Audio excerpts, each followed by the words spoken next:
Mapagpalang araw sa iyo, Circe, at sa inyo mga kagiliw.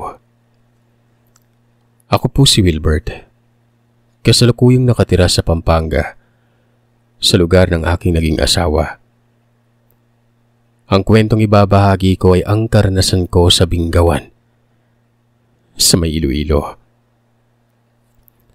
Lumaki ako sa isa sa mga barangay ng lugar na ito at nakaranas ng iba't ibang kababalagan na masasabing katatawanan na lamang para sa iba ngayon.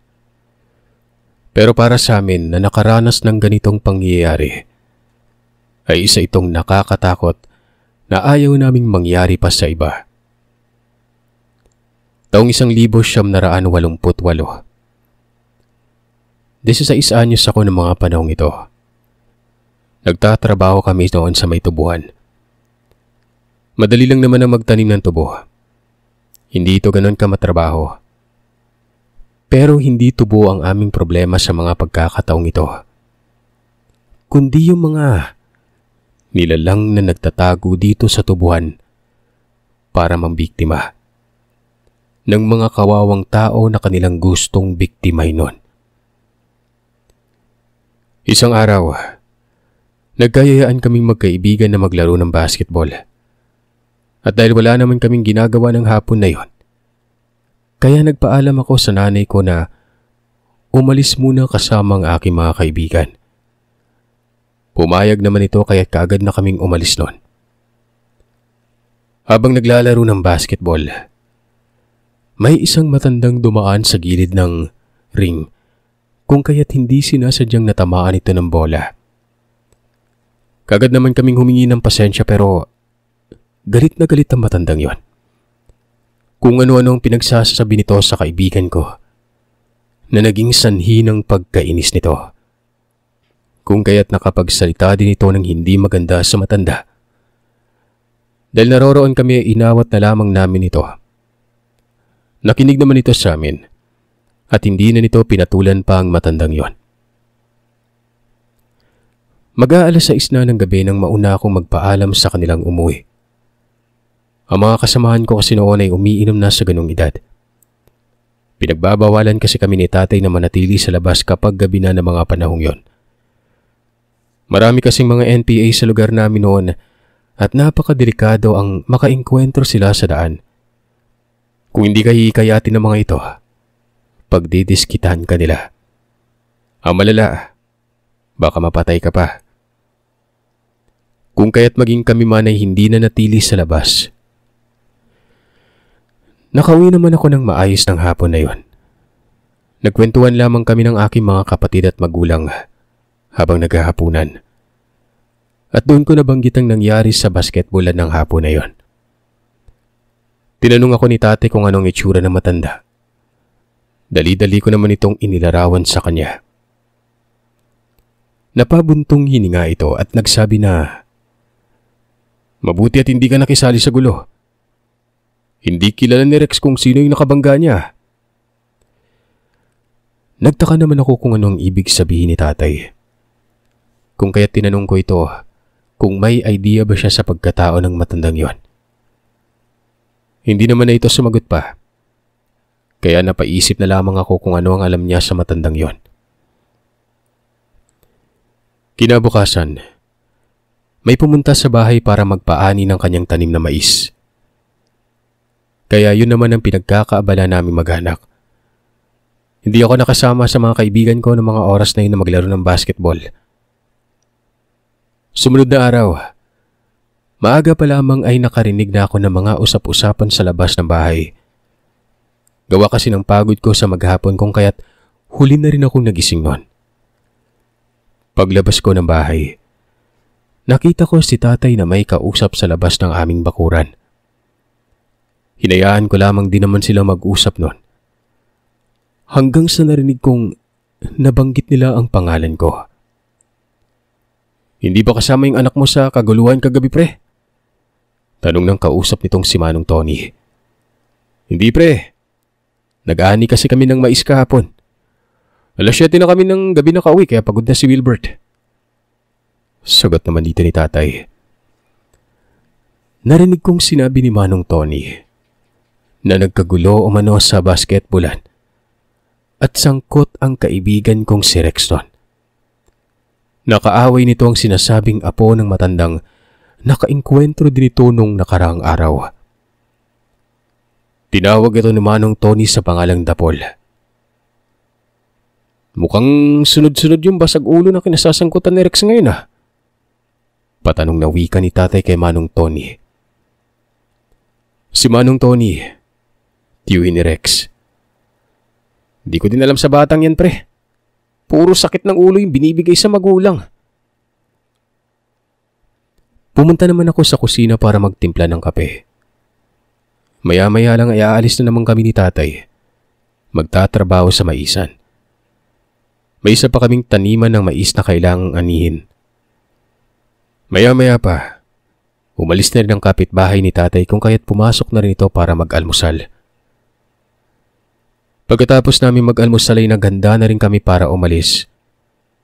Si nanay naman ay nagsabi na susunod na lamang siya sa amin mamaya para dalhan kami ng pagkain at tutulong na rin sa aming pagbabalat ng mais na aming maaani. Tumango na lamang kami ni tatay at kaagad nang nagsimulang maglakad. Habang nagtatrabaho sa maisan, napag-usapan naman nila ang mga kaibigan kong nasangkot sa gulo sa may basketballan. Sinabi pa ng mga ito na mabuti na lang at wala ako doon. Kung nagkataon ay sasakit din ang ulo ng mga magulang ko umano. Ngumiti na lamang ako at hindi na nakaimik pa. Totoo naman kasi ang mga sinasabi ng mga ito. Kaya hindi ko din sila masisisi kung gano'n ang paningin nila sa mga kaibigan ko. Wala din kasing pinipili yung mga yon. Kapag sa tingin nila ay kinakanti sila, makikipaglaban ng mga ito. Dahilan para kahit ako ay nililimitan kong sarili ko sa pagsama-sama sa mga yon. Alas 11 ng umaga, dumating si nanay, kasama ang kapatid ko na panganay. Babae kasi ito kung kaya't hindi ito pinapayagan na magtrabaho sa maisa noon. Kung kaya't ito ang katulong ni nanay sa mga gawain sa bahay. Habang kumakain kami ng tanghalian sa maliit na kubo na itinayo nila sa maisan, nagkwento si nanay na nawawala daw si Rex. Hinahanap pa rin ito ng kanyang mga magulang. Bakit na saan daw po ba nagpunta si Rex? Tanong ko dito. Hindi din naman masagot ni nanay dahil hindi din naman masabi ng mga magulang ni Rex kung saan ito pumunta. Nasabi ko naman na uuwi din yon. Sana'y walang nangyaring masama sa kanya. Napakaloko-loko din talaga kasi ng kaibigan kong yon at palagi din itong nawawala ng mga ilang araw. Uuwi din naman ito makalipas ang ilang araw din. Uwi din siguro yun ay. Sagot ko. Pagkatapos naming magpananghalian ay bumalik na kami sa pagtatrabaho. Hapon na nang matapos namin ang aming ginagawa. Pasalamat naman kami ni tatay dahil nakaapat na sakong mais ang aming nasahod ng araw na yon.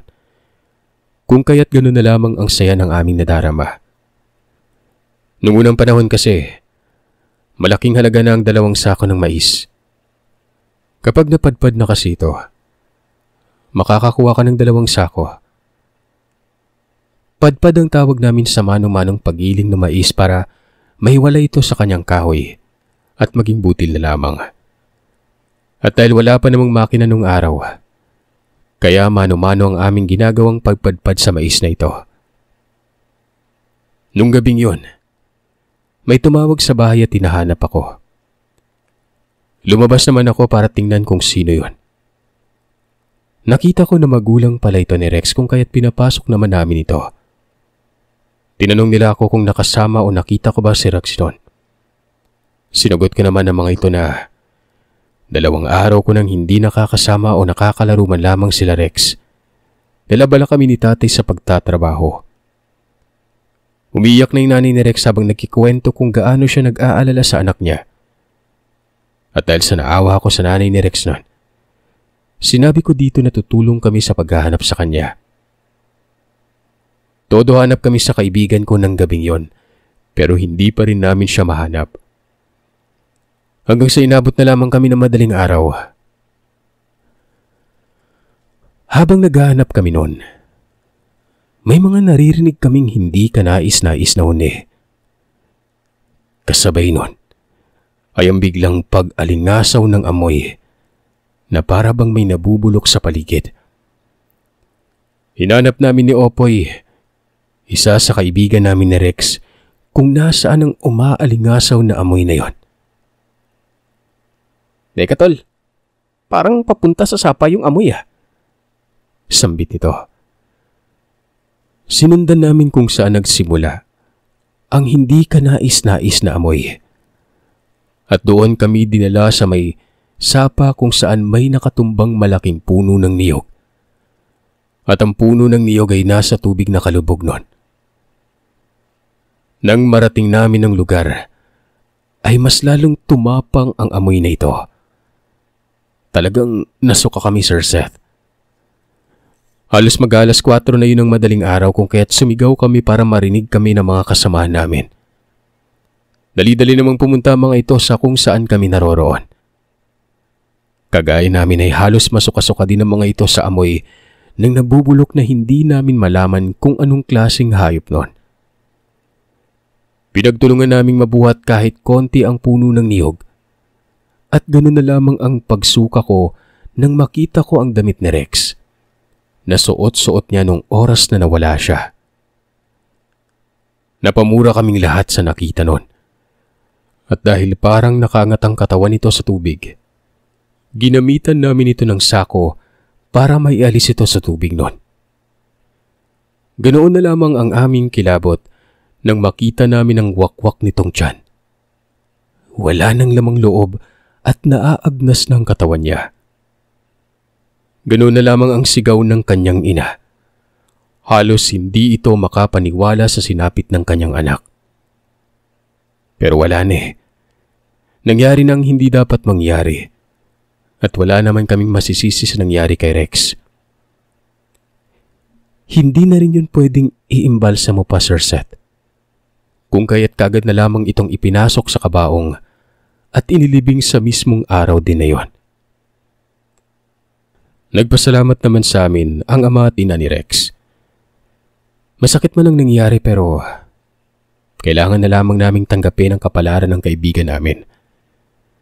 Yun nga lang, hindi pa din mawala-wala sa isipan namin kung sino ang may kagagawan sa pagkamatay niya. Isang araw, dahil sa wala naman kaming masyadong trabaho, naisipan namin maglaro muna ng basketball. Sa muling paglalaro namin, naroroon na naman ang apo na matanda na noon ay nakasagutan ni Rex. Tinititigan kami nito habang nakangisi nun. Nung una, walang pumapansin dito. Pero si Tisoy ay nilapitan ako at kinausap nun. Will, tingnan mo yung apo ng matanda oh. Parang nangungursunada eh. Sinabihan ko naman ito na wag nang pansinin at isipin na lamang nito ang mga bagay na mas kailangan niyang pagtuunan ng pansin nun. Dahil doon, hindi na din ito pinansin ni Tikoy. Pero sadyang lumapit ito sa grupo. Naghamon ito ng shooting. Kung sino ang matatalo ay siya umanong maglalayo ng truth or dare. Una nitong niyaya si Tisoy. Dahil siguro sa akala nito na hindi ganun kagaling sa pagtira ng bola ang kaibigan ko. Sa kanilang paglalaro, nung una ay natalo si Tisoy. Pinili nito ang dare nun. Inutusan siya ng lalaki na masahihin niya itong mula ulo hanggang paa. Ginawa naman niya iyon ng walang reklamo. Habang minamasahin niyang lalaki, may napansin umano siya ditong kakaibang amoy. Pero hindi na lamang siya nagreklamo pa. Nang pangalawang round na ng kanilang paligsahan, ay nanalo si Tisoy nun. Ito naman ang nagtanong kung truth ba or dare. Kapag sinabing truth ay bawal talaga magsinungaling. Nag-isip si Tisoy ng itatanong dito at walang ano-ano.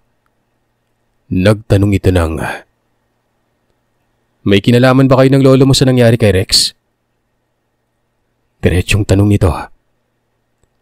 na kahit kami, hindi namin inaasahan, Sir Seth. Pero mas nagulat kami sa sagot ng lalaki. Maangas yung kaibigan mo eh. Walang kinatatakutan. Pinakita lang namin sa kanya yung pinagtatawanan niya. Hindi na kami nakaimik pa. Kinuha nito ang bola at itinira yon pero hindi na pumasok sa ring. At bago ito umalis, nag-iwan pa ito ng kataga. Umanda ka. Ikaw na yung susunod. Sabay ampas ng bola. At kaagad nang umalis nun. Kami na nakikinig ay halos napatulala. Ilang sandali pa ay nilapitan ako ng isa sa kilalang tagatari ng manok sa lugar namin na tawagin na lamang nating si Mang Agustin. Huwag niyong baliwalayin yung sinabi ng lalaking yun, ha? Hindi yun nagbibiro.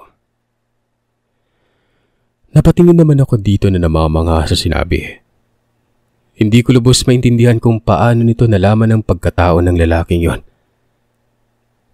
Kilala mo ba yun, Tiyoy? Tanong ko. Ang sagot nito, hindi lang ang lalaking yon ang kanyang kilala, kundi kilala din niya umano maging ang lolo at lola nito. Sinabi nito sa amin na ang lola ng lalaking yon ay namatay. Nahuli umano ito sa kabilang barangay na inaaswang nito ang isang buntis nun. Kung kaya't tinamaan ito ng Indian target na ibinabad sa langis at pangontra sa mga aswang. Naging sanhi ng kamatayan nito ang tama nun. At ayon sa sabi-sabi, ang lalaking apo nito ang kumuha ng iniwan nitong bertud ng pagiging aswang. Nabigla ako sa sinabi ng matanda. Halos hindi ako makapaniwala kung totoo ba ang sinasabi nito. Maya-maya pa pagkatapos ng usapan, Sir Seth, nagpaalam na akong umuwi nun. Mula kasi nang nawala si Rex ay naging mahigpit na sina tatay at nanay. Hindi na kami pwedeng abutin ng galaan. Pag-uwi sa bahay, ikinuwento ko kay tatay ang sinabi sa amin ng matandang yon. Sinabi ni tatay na totoo yon. Naging usap-usapan umano ito sa lugar namin noon pero nawala na rin naman nung tumagal na. Ilang taon din namang nawala ang mag-anak na yun sa lugar namin pero noong nakaraang taon nga, bumalik naman ang mga ito. At simula nang bumalik ang pamilyang yon, ay nagkaroon na naman umano ng mga pag-atake sa lugar. Kaya kayo, iwasan yung makabangga yung binatilyong yun, ha? Para maiwasan natin yung problema. Bilin sa amin ni tatay. Tumango na lamang din ako. Ang iniisip ko para maiwasan kong lalaki ay hindi na muna ako maglalaro ng basketball. Isang hapon, habang naglalakad kami ni ate sa kalsada galing sa eskwela, nakasalubong namin ang binatilyo sa daan. Nagpakilala ito kay ate sa pangalang Dapol. Nagtanong ito sa kanya kung pwede pa siyang manligaw. Umiling naman si ate noon. Pasensya ka na, Dapol. Masyado pa kasi akong bata para magpaligaw. Sa susunod na lang kapag nasa wastong gulang na ako. Basta sabi mo yan, Elsa, ha? Hihintayin ko yung panahon na yan. Wika nito sabay ngisi nun. Tumango naman si ate at nagpaalam nun. At kaagad na rin kaming naglakad pa uwi. Tumingin naman ito sa akin sabay ngisi. Ninitian ko na lamang din ito nang wala sa loob. Hindi ko kasi alam kung paano yun pakitunguhan. Pagdating namin ni ate sa bahay ay kagad ko yung ikinuwento kay tatay. Napatingin naman ito kay ate na may pag-aalala. Si ate naman ay nagsabi na bahala na pagdating ng panahon. Tay, hindi naman pwede na ganito na lang tayo palagi. Anong ibig mo sabihin, Wilbert? Sinabi ko naman ditong hindi naman pwede na palagi na lang kaming iiwas at matatakot. Kailangan naming gumawa ng paraan para matigil na ang paninindak sa amin ng nilalang.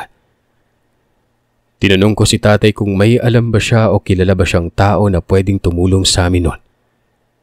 Napaisip naman ito. Si Mang Agustin, yung nakausap niyo nung nakaraan. Wika nito. Sinabi ni tatay na isa o manong magaling na antingero si Mang Agustin dati. Alam niyang hindi lang ito nagpapahalata. Pero bantog ito dati na may kakayahan. Namumuno para lipulin ang isang pamilyang aswang.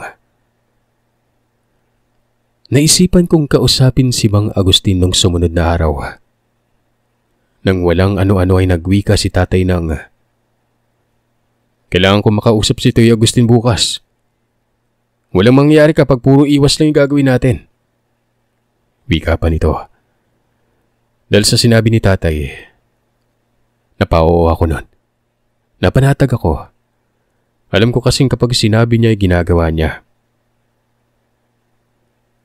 Ako na rin tay. Binabalik ko din kausapin si Tio Agustin. Nakakapagod ng umiwas. Lalo na ngayon at nilalapitan pa si ate.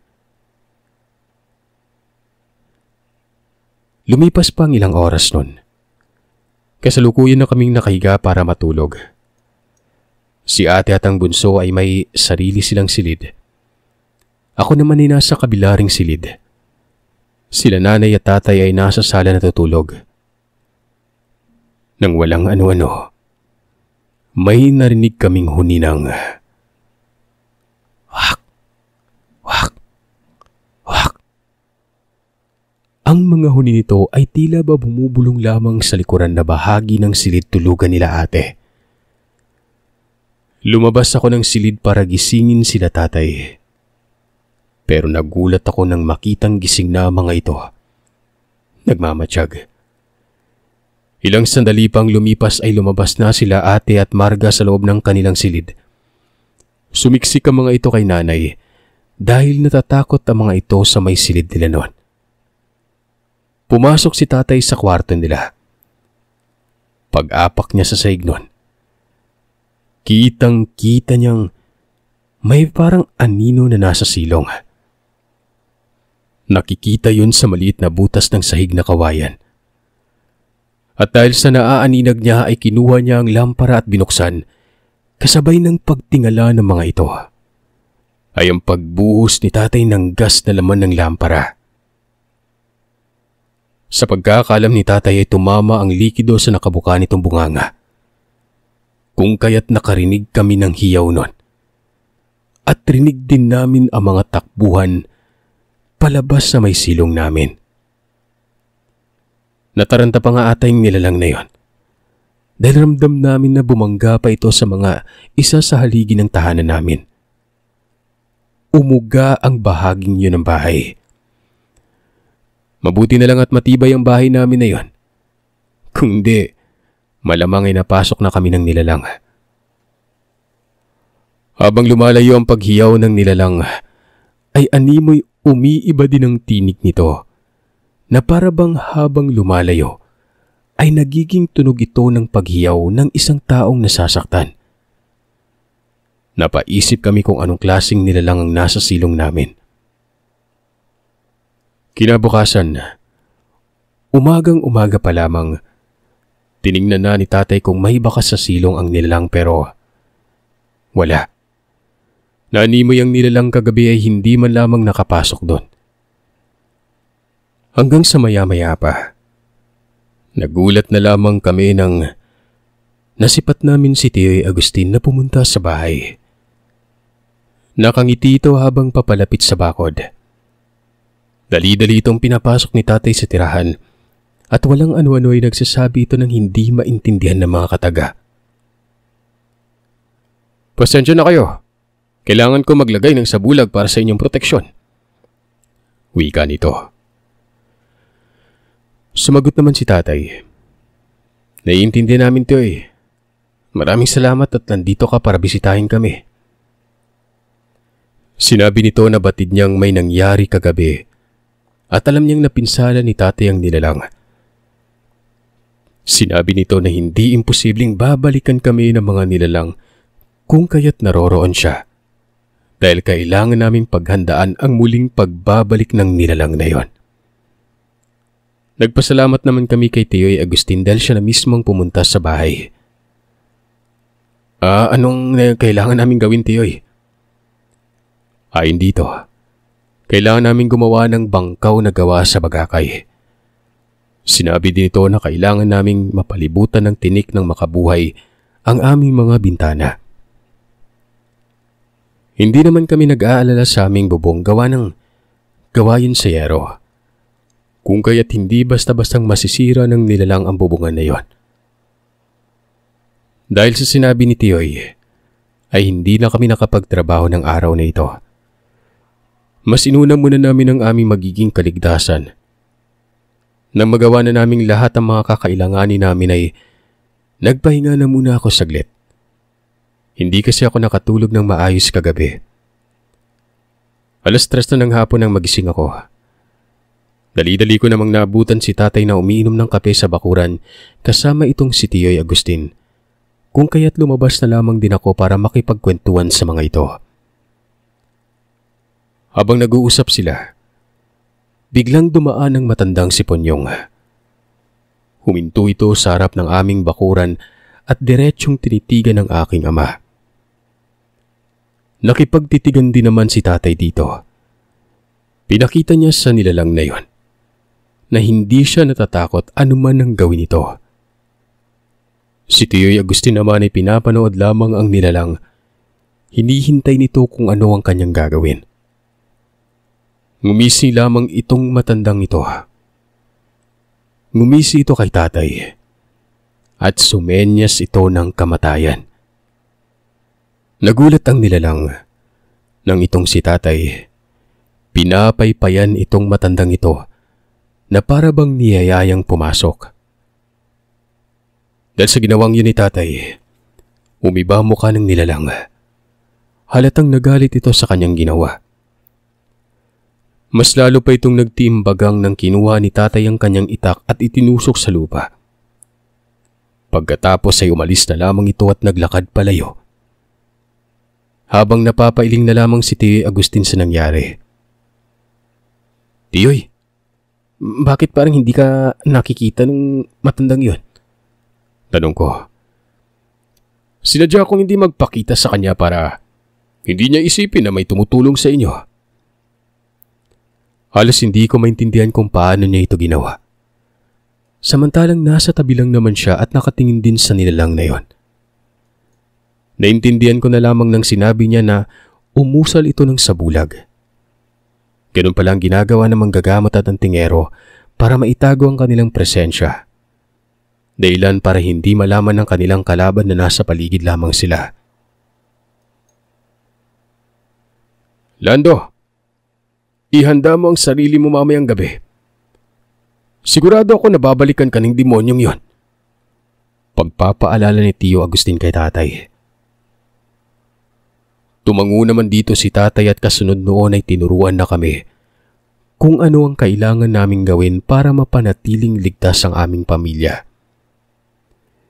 Binigyan din kami nito ng kwintas na gawa sa kahoy na may simbolo na krus. Punong-puno din ng usal ng orasyon at buhay na salita ang kwintas na yon.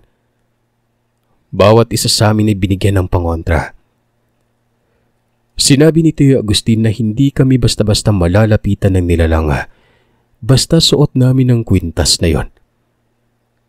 Nagpasalamat naman kami sa pagtulong nito sa amin. Makalipas ang kalahating oras, nagpaalam na si Tio Agustin na uuwi na muna. Sinabi nitong babalik na lamang siya mamayang gabi kapag naramdaman niyang sinusugod na ng nilalang ang bahay namin. Kaya muli kaming nagpasalamat dito. Kinagabihan, wala naman kaming narinig na kung anong klase na paghuni ng nilalang. Maging ang gamit naming kwintas ay hindi umiinit. At para hindi kami makatulog nun, nagkape na lamang kami ni tatay. Pero inabutan na lamang kami ng madaling araw. Pero walang nilalang ang dumating.